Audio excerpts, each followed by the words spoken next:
Et on finit notre périple à Lucelle, à la frontière suisse cette semaine pour notre série Un lieu des histoires. Michael Martin, Bernard Stemmer et Olivier Schmitz remontent le temps ce soir.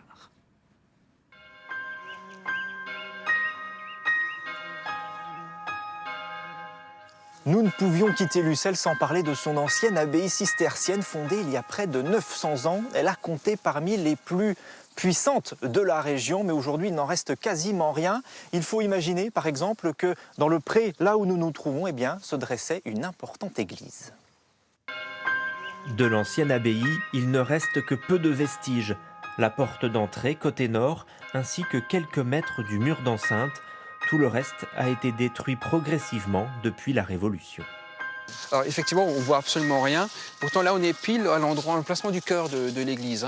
Ce chœur de cette église qui était extrêmement longue, qui faisait quasiment 60 mètres de long, c'est-à-dire quasiment la moitié de la cathédrale de Strasbourg en longueur. Et sur notre gauche, il y avait le cloître.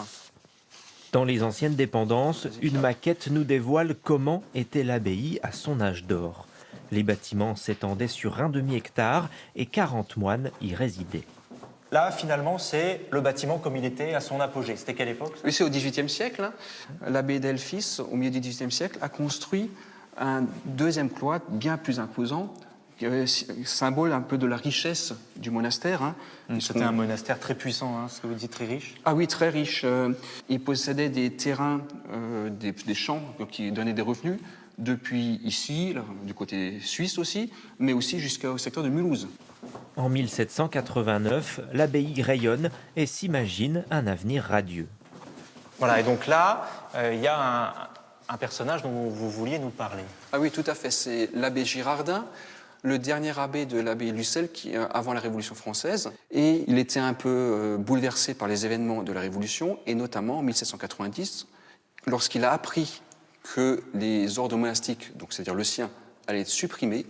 Ça lui a été un coup fatal et il est mort quelques jours après. Les invités de l'abbaye ont toujours logé dans ce grand bâtiment blanc. Cette mission d'hébergement a traversé les siècles jusqu'en 2021 et la liquidation judiciaire de l'association qui gérait le Centre européen de rencontres. Aujourd'hui, le repreneur, l'association Marie-Pire, basée à Altkirch, est prête à investir plusieurs millions d'euros pour faire revivre le site. Voilà.